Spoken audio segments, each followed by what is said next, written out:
testing is mandatory.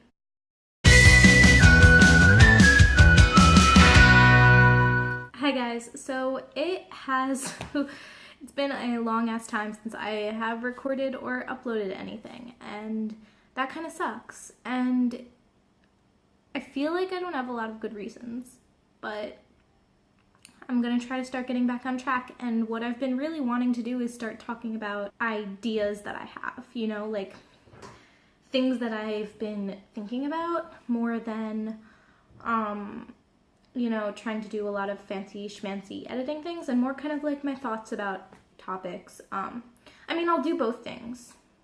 Certainly I'm planning on just kind of upping my game a little bit. I'm going to be going on a couple trips soon, and I'm hoping to maybe vlog a little bit about that, or at least like show the food I'm eating. And maybe start to do some of the kinds of what I eat in a days where I'm just showing the food and not actually vlogging, because I think that could be an easier thing for me to manage. Okay, enough introduction. What this video is really about is about animal testing, which obviously you can read the title. But basically, I want to talk about what my thoughts are on animal testing in China, because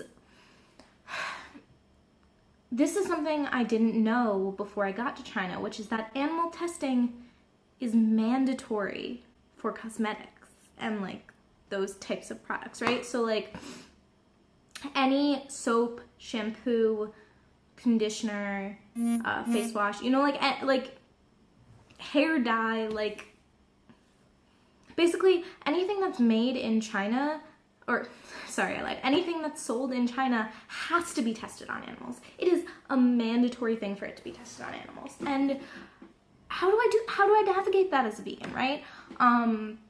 When I first came here, I didn't know that, which meant, you know, initially I was like, I like had bought stuff, you know, like when I first came here for the purpose of bringing things that I wanted, I brought some of my own, I mean, I don't really wear makeup, but like, you know, like face wash and, you know, some like shampoos and things that I knew were cruelty free, but also like were just the things that I liked.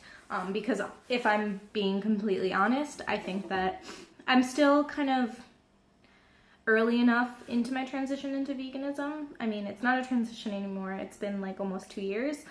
I still own a couple like leather products that I'm still wearing out until I get rid of them. And, you know, I have some like cosmetics and other things that I've had for years that I'm still kind of trying to use up before I am making my next purchases, which are more conscious ones. But then I come here and I find out that I basically can't buy anything that's not tested on animals. And it just kind of, like, my heart sank a little bit. Like, oh, shit, like, this is something that I haven't been thinking a lot about because, like I said, I'm just, like, I haven't been in the mind space to be able to do that. And then I find out that even if I wanted to do it, like, I couldn't. And it taught me a lot of things. First of all, it taught me that living abroad comes with a lot of unexpected surprises, that there's always something new. It taught me that the way the world views animal testing is still confusing, right? Animal testing is mandatory in China because in China, people think that that's how you get a good product, right? Whereas in the US, you know, a lot of companies do animal testing, but it's kind of understood that there's not necessarily a need to do animal testing.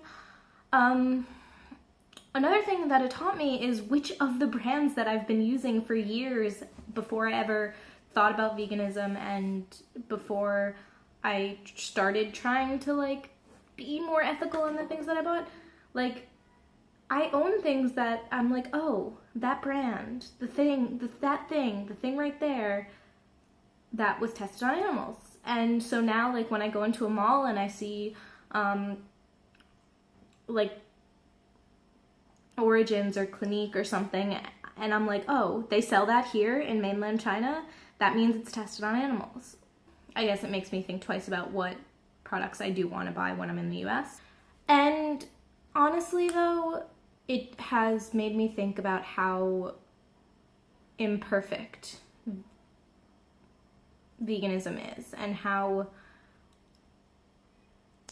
you know, the whole part of it where it's like doing everything that's like practical, you know, and like reasonable to avoid cruelty to animals, but like, where do you draw that line? And for me, I want that line to be drawn, like I want the line to be very harsh, and I want it to be me doing as much as I can, but sometimes that's not reasonable. There was a time recently where I was like, I ran out of a product, was it conditioner or like something like that, and I was like, you know what, I can't I mean, I could just not use it, but like, not using this product for the next, who knows how long I will be in China and won't be anywhere else. I don't know.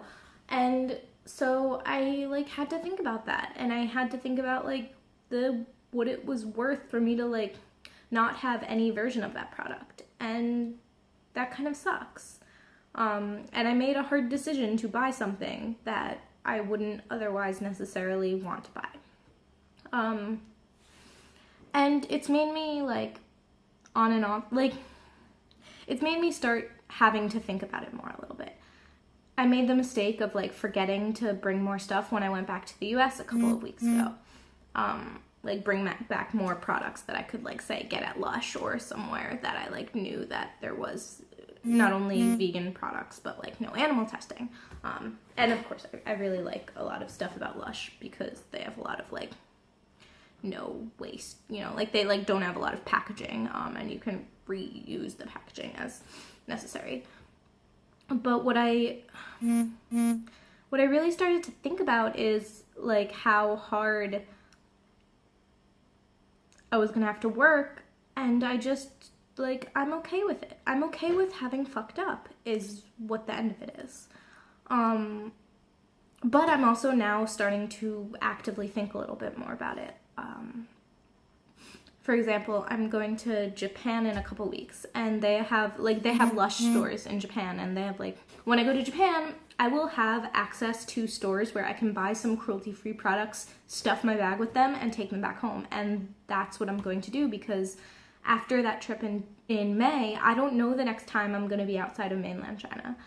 It could be a while, and I'd rather, you know, get some extra stuff and have it on me and feel a little bit more secure about what I'm doing.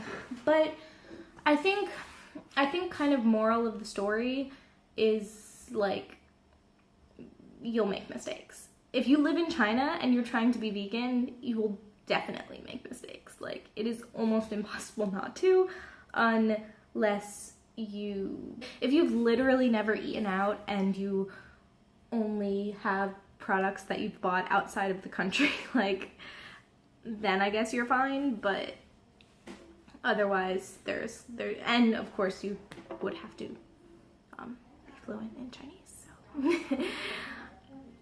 But yeah, I mean, my thoughts about this whole forced animal testing is that like it sucks, but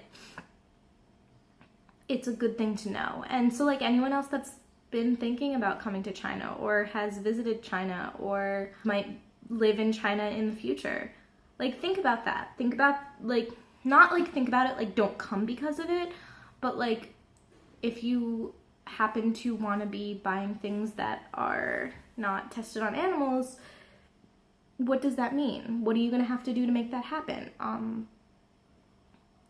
For me, I think in the future it means doing everything I can to have backups all the time, every time I leave the country, to make sure that I come back with a little bit of something extra. Or, I mean, I think that I can buy stuff online that's not tested on animals. Like, I know, I have a friend who bought some, like, Manic Panic online, which, for those of you that don't know, is, like, a hair dye brand, but it's all vegan. So, yeah, that's just, I mean,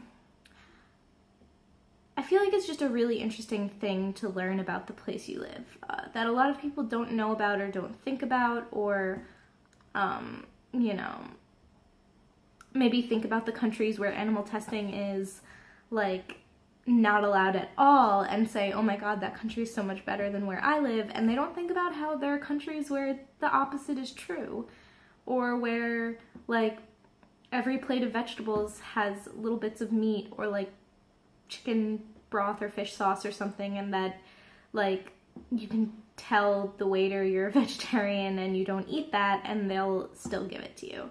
And then you just pass your plate off to your friend, and, you know, you've done your best, but it can suck.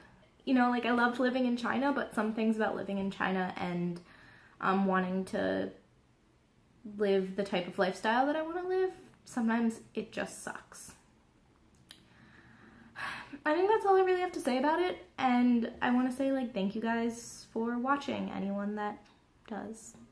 And I plan to try to do more, maybe slightly more organized talks. Like, this was a little bit more ranty, but I would love to be able to kind of talk about things where I have a little bit more of a plan. Like, I kind of have been thinking about talking about minimalism. I promise that I will eventually do a video about my tongue ring, because I know that that'll be at least fun to watch for some people, gross for others, fun for me, I know, because that's the type of thing I would totally watch. Video's over. Apparently not really, because I keep talking, but thank you guys all so much for watching, and if you want to see me rant and be annoying more, then subscribe, maybe.